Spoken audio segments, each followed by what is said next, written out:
Obviously, it's a sad ending to the story. But why did he allow himself to be killed?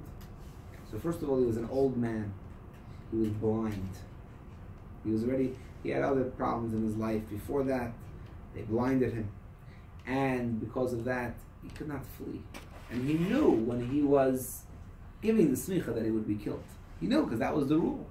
And he decided that he's going to sacrifice his life, that smicha should endure. And sure enough, he was killed, but his students fled. The young students who were now at smicha, 5 or 6 of them, could now confer smicha on other people, which they probably did, again, secretly. So, now there's a question exactly when smicha stopped, because it could have been continued in secret. Could have been continued in secret. In fact, the Rabbi Schneerson, supposes that smicha continued for a good 800 years after that. But only secretly. Nobody else knew about it. And it only stopped because when nobody else knew about it, you had no authority. What was the point of having smicha if nobody else knows about it? Okay? And it was creating other problems. So therefore, at some point, the truth is, honestly, my question on this whole lesson is, for all we know, smicha could have endured till today. We don't know. But nobody knows about it. So for all practical purposes, smicha stopped about 1,500 years ago, 1,600 years ago. Okay. Now, in the year 1538, they wanted to re-establish the Sanhedrin, and they wanted to reconfer smicha on Rabbi Yaakov Beirav. Why did they want to do that? They thought that that would usher in the redemption. Do you think it's a good idea? Do you think it's doable? What do you think?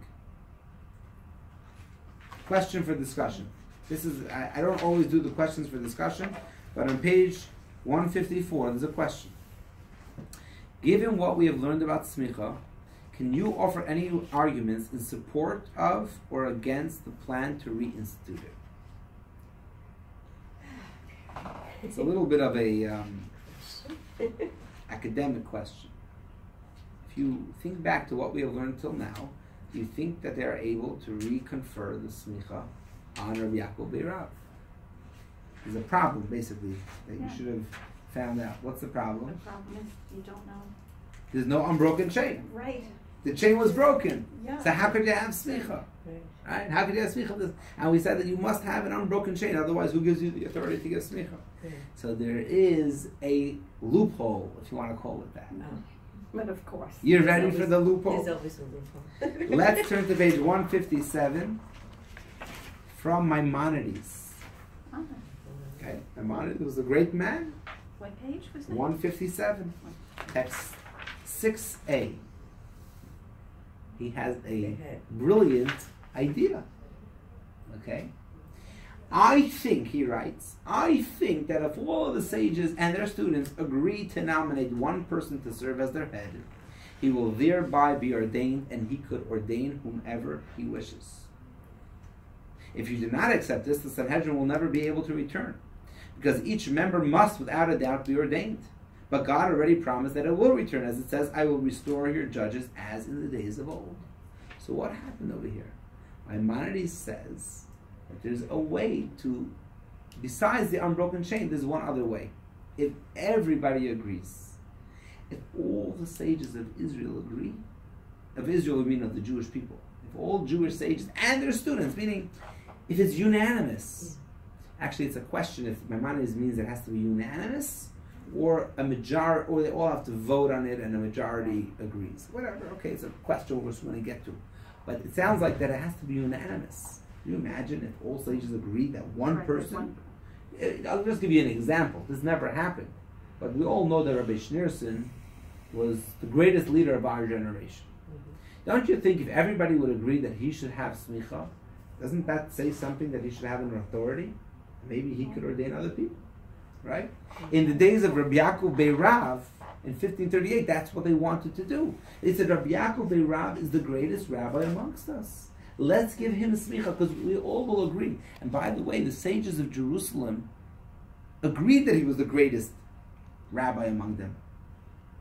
They just didn't agree that this tactic of Maimonides could really work. And that led to the debate. And the thing is like this. Some people think that we'll wait for Mashiach to come. And when Mashiach will come, how will we have smicha when Mashiach will come?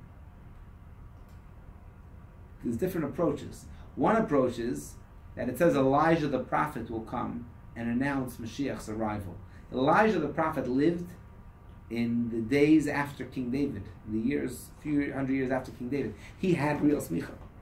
So if he comes down as a human being, he could confer smicha on somebody else. Also, it says the dead will rise. So anybody who had smicha in the olden days, if they come back to life, they could confer smicha on somebody else. So Mashiach, and some people say that Mashiach himself will be able to give smicha. Why? Just like Moses was endowed with that ability by God, because he was Moses and he gave the Torah. Mashiach will be endowed by with that ability by God. So therefore, when Mashiach comes, we don't have an issue. Hopefully we'll have smicha. The question is, can we make the Sanhedrin before Mashiach comes? And Maimonides says yes. In fact, Maimonides writes in page 158, we're going to read another 2 paragraphs from Maimonides. And he says, I think that the Sanhedrin will return before Mashiach's arrival. And that this restoration will be one of Mashiach's harbingers. Indeed, it says, I will restore your judges as in the days of old, and your counselors as in the beginning. Afterward, you shall be called the city of righteousness, faithful city. The restoration of the judiciary will surely occur when, as mentioned in the Bible, God will inspire the human heart to perform an abundance of positive deeds, to have a strengthened desire for God and His Torah, and to increase in virtue. This will transpire before Mashiach's arrival. So obviously, Maimonides is of the opinion that Sanhedrin could be reenacted before Mashiach. And the way is if everybody agrees. And that's why in 1538, they said, hey, look at all the tragedies that have transpired. We are ready for Mashiach. Let's make the Sanhedrin that Maimonides is talking about. I want to... We don't have a lesson video. We'll try one more time.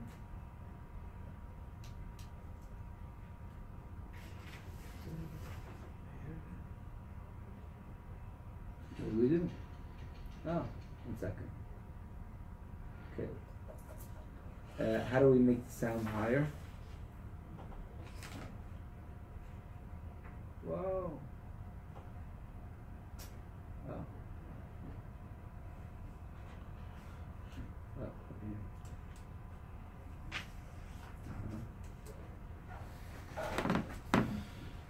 oh well. Can we hear it, or it wasn't so loud, right? Is there if you go to the top? Top of what? May or may not. Where is the volume? Oh, you don't have it on the top. My daughter just showed me this. There's a little volume thing that you keep pushing. Let me see. I think last time there was one on the other computer. It's not so important. I don't. Here. Oh, yeah. I don't know. I'm afraid to touch it. Okay, let's see what happens. We'll try it.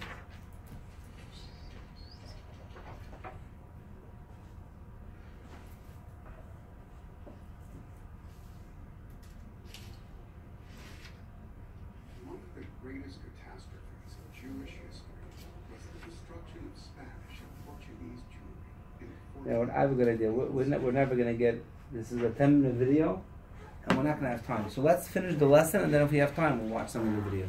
Also, the sound is very low. Okay? Mm-hmm. So...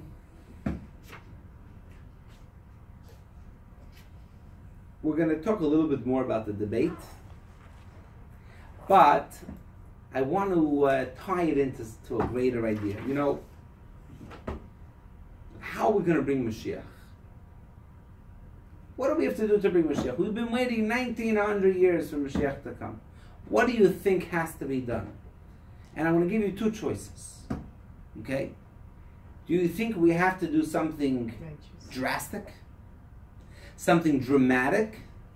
Something completely out of the ordinary to bring Mashiach? Yeah. Or is he going to come just through continuing the ordinary mitzvahs and following God's ways? I mean, we got to make it happen. By the way, in 1991, the Rebbe, by the way, all the years pushed that we have to bring Mashiach. When he was appointed as Rebbe, he said, my mission statement, he says, whenever somebody is appointed in a new role, especially as a leader of an organization, of a movement, not an organization, a leader of a movement, they make a statement. So he said, you know what my statement is? He said, my statement is that with love of God, love of the Torah, and love of the Jewish people, we're going to bring Mashiach. That's my statement. And for 40 years, over 40 years, he continued to push for Mashiach. In 1991, he said, I have done everything that I could to bring Mashiach. And now he turned to the hundreds of people listening in the audience. He said, and now it's your turn. I'm giving it over to you. Do everything in your possibility, do everything in your ability to bring Mashiach today. When you hear these words, what do you think we have to do? Do you think we have to continue doing everything that we've been doing till now?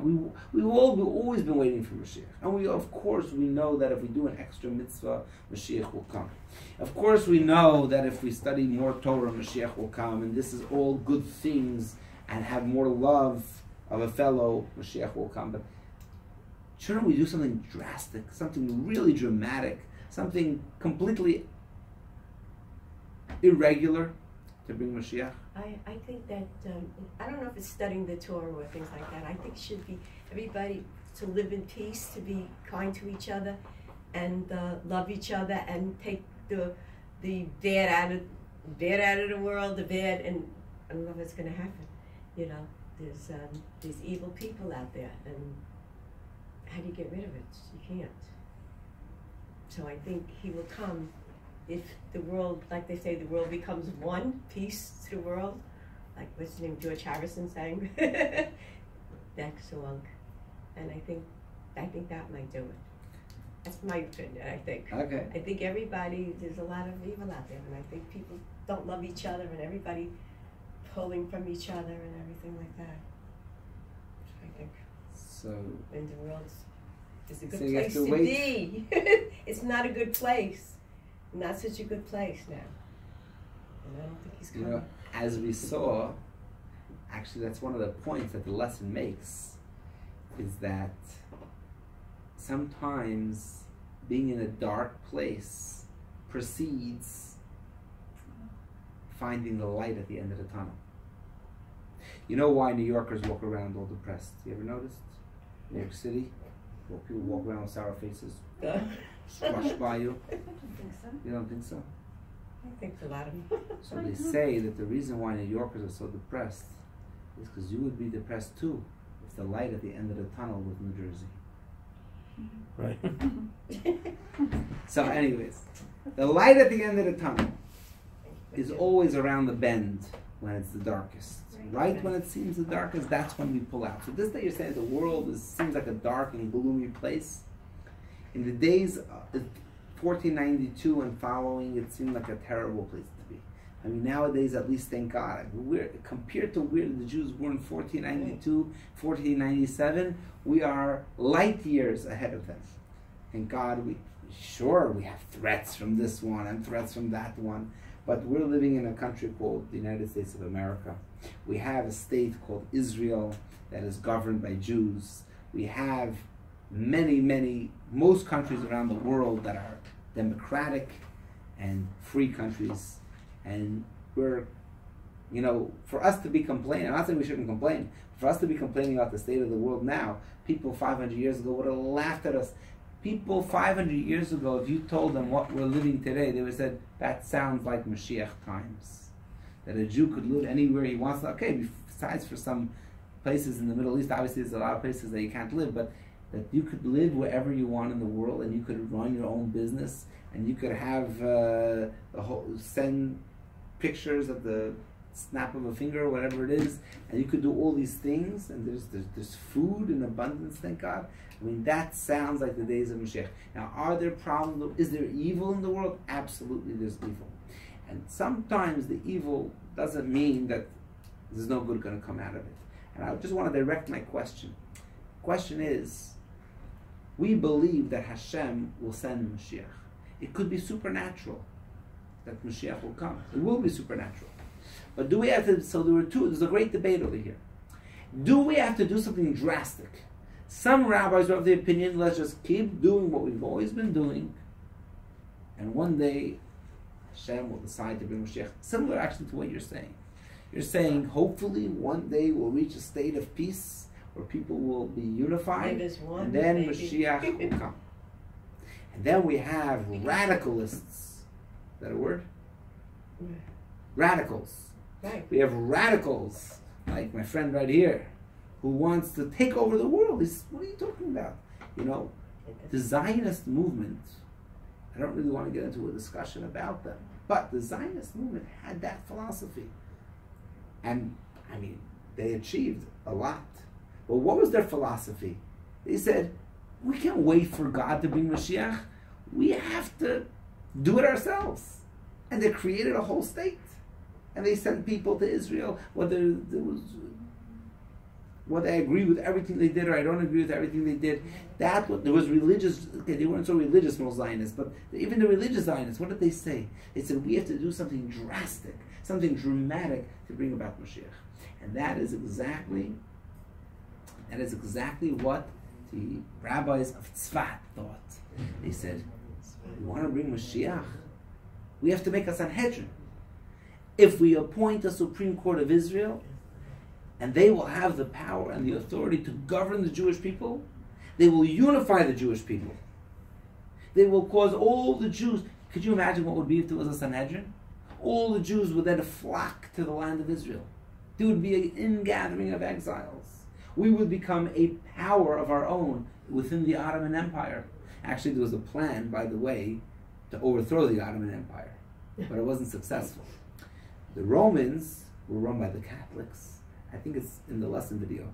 There was a man named Rabbi Shlomo Molcho, and he had a plan. This is also 1533. He had a plan to overthrow the Ottoman Turks. How was he going to do it? There was an impending war between Rome and Turkey. It was an impending war.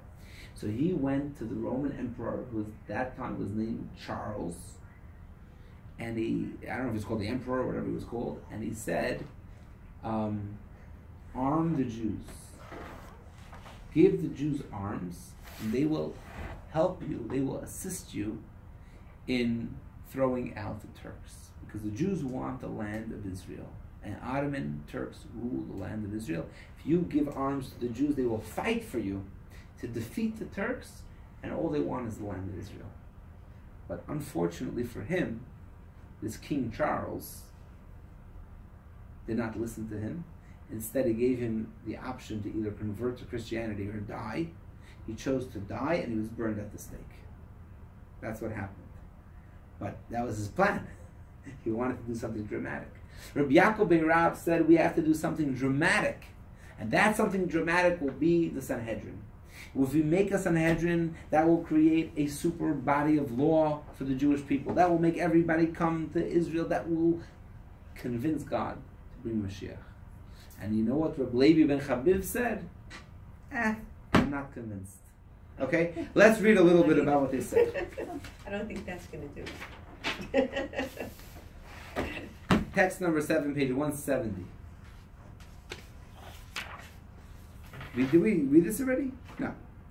We have therefore chosen the greatest one in wisdom and years among us, Rabbi Yaakov ben Rav, to be ordained as our leader. He will nominate other sages from among us, and they shall be ordained forever. The righteous and peaceful act should be the dawn and beginning of our salvation, of our becoming a crown of splendor in God's hand, and a royal diadem in the hand of our God. May God in His mercy grace our action with His presence. Let the word of His prophet materialize, which is, I will restore your judges as in the days of old, and your counselors as in the beginning. Afterward you shall be called the city of righteousness, faithful city. Amen. Amen. So now, Rabbi Levi ben Chabib had a few problems. I want to outline 2 or 3 of them. The first problem was, Maimonides writes that the Supreme Court will be established before Mashiach. Rabbi Levi ben Chabib said, it's not so simple. There are other opinions, and many opinions say that no, Mashiach will come before the Supreme Court. In fact, Maimonides himself later indicated that he's not sure exactly the sequence of events that will lead up to the coming of Mashiach. So even though in one book that he wrote the Sanhedrin has to be established first, he later said that I don't know the exact sequence of events. So Rabbi Levi ben Chabib says, so what do you have? Who knows what's supposed to be first? And this that you say that you have most of the sages of Israel agreeing to ordain Rabbi Yaakov Eirav, who said you have to have most? Is it all or most? So Rabbi Yaakov Eirav said you have to have the majority of all the sages of Israel. And Rabbi Levi ben Chabib says it has to be unanimous. And he said, and third of all, what was the third of all? I wrote this down. Third of all is, why did you ordain him before you asked us? He ordained, what was his business? If you want to ask us. You ordained him before you ask us, and now you want us to give an opinion? Now you're already slanted. You're not going to look at it the right way because you already did the act. Why did you do the act? So in text number 8, Rabbi Yaakov Eirav explains why he did the act before he asked. You claim that the rabbis of Safad should have considered that perhaps the rabbis of Jerusalem would not agree to sign the document. Actually, given that per the teachings of Maimonides, this is a matter that is withholding our redemption, who would have thought that anyone could respond in any other way? That they're coming from his place to sign the document with timbrels and dances. In other words, them coming from his place. It didn't even occur to me that you wouldn't agree. This is redemption. This is Mashiach. Mashiach is coming. You would have accepted, embraced it with open arms. You would have even played music with timbrels and dances. Right? That's what he answered him. So you know, Rabbi Levi ben Chabib, it's a long text. I'm not going to read the whole thing because we're out of time. But maybe we should read some of it. Yeah, I'll just say it outside. He says, I want you to know that I don't agree with you, that you could ordain rabbis now. But I want you to know that if you convince me, I'm willing to be convinced. In other words, I think it's an amazing idea. I just don't think you could do it, practically speaking, right? But it's that. He says it's a great mitzvah to do it. If you could convince me, I'm willing to be convinced. Because I wish I could take part in the mitzvah of appointing judges. Therefore, let's make a conference, and if we could all agree, then we'll do it. If we don't agree, then we won't do it. And he said, even if we can't ordain a rabbi, so why can't we make a body of rabbis that are not ordained? And let them also have power. You have to be ordained, we'll give this body of rabbis power. Anyways, the end of the story is that Rabbi Yaakov Eirav tried to convince the sages of Jerusalem unsuccessfully for many years. But out of respect for the sages of Jerusalem, he never conferred smicha to another person until he was expelled from the Ottoman Empire. In other words, he had to run away because the authorities were after him. Not clear why the authorities were after him. Very likely people slandered him to the authorities, and he had to run away. So before he ran away, he quickly gathered 4 students and he gave them smicha. Why? Because the whole time he's trying to get people to agree, but now there's no choice. He has to leave Israel. So therefore, he quickly gathered 4 students and he gave them smicha. Now these 4 students were not regular students. One of the students was the author of Shulchan Aruch, the Code of Jewish Law. This is the Code of Jewish Law that was accepted unanimously by all Jews. So, this Rabbi Yosef Cairo, by the way, I have to tell you that I love being a Jew. Why do I say that? Obviously I love being a Jew. But I once met a dentist in Toronto, in Montreal, whose name was Sylvia could still be something like Silvio maybe, or some. It was a man, Caro, Jewish guy, and I said, "Oh, Caro." I said, "Do you know there was a great sage named Yosef Caro?" He said, "Of course I know. I come from him." And then I met another guy who said, "My sister-in-law is named after a big guy from Tunisia. No, he's engaged to somebody who's a descendant of a great guy, Al-Fasi. The last name is Al-Fasi." I said, "Al-Fasi? Are you kidding me? Al-Fasi was one of the greatest sages in the 12th century." Then another guy says, our name is Azulai." I said, "Azulai? You're talking about a great sage 500 years? People have these names." A woman who lives not far from me, she says, "Oh, my 300 years ago, the rabbi in Preshburg." I said, "You mean the Chassam Sofer?" "Yeah." In other words, I always run into people who are actually descendants. The famous joke goes that a Jewish guy was having a discussion with a real American, 10th generation American. He's a first generation, he just came off the boat from Russia, and here's the 10th generation. And the American says, "My ancestors were at the signing of the Declaration of Independence, 1776 or whatever year it was." And the Jew says, "That my ancestors were at the giving of the 10 Commandments." So, it's pretty amazing. So, why I said this was because Rabbi Yosef Cairo later gave smicha to another student, to his students, who gave smicha to their students, and it continued for 3 or 4 generations that we know of. After that, it seems to have stopped. In other words, because then they saw, after 3 or 4 generations, they saw that it was not picking up any traction. It was actually only creating more disunity. Therefore, out of concern of peace and unity between the Jewish people, they stopped the smicha. They never invoked their authority anyways. They never said, "I have smicha, I'm going to tell you what to do." But they tried to keep the movement, the momentum alive for a few generations. It didn't work. But, just telling you that Rabbi Yosef Cairo was Rabbi Yosef Cairo, just to tell you what kind of person we're talking about, he had divine inspiration. That means he had something similar to prophecy. Prophecy is when God talks to you. He didn't have prophecy, but he was inspired by God. He had a little angel who used to talk to him, not directly from God. And he wrote in his book what the angel told him. One of the things the angel told him was that because you sacrificed to get smicha, because obviously people were very opposed to it, he said, you will get smicha by all the sages of Israel and of the diaspora. What was the smicha that he got? If you want my opinion, the fact that his code of Jewish law was accepted by everybody shows that everybody looks at him as a rabbi, as the ultimate rabbi of his time. So, what's the bottom line of all this? The bottom line is that there was a movement and there was a debate, and one of the pieces of the puzzle was, do we have to do something ultra dramatic to bring Mashiach? Is that what's going to bring Mashiach? What's going to bring Mashiach? So I want to say that the debate still continues today, and in order to conclude, what do you think is going to bring Mashiach? So in order to conclude,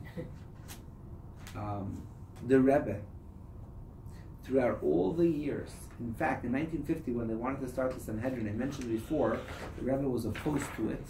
You could read when you get home, you could read Appendix 3, which is on page 178, a long letter why the Rebbe was opposed to it. And whenever people tried to innovate new ideas and new movements, the Rebbe was opposed to it. The Rebbe said, we simply have to reach out to our fellow Jews and strengthen the observance of Torah and mitzvahs. That was the Rebbe's opinion. However, at the same time, the Rebbe said we have to do something drastic.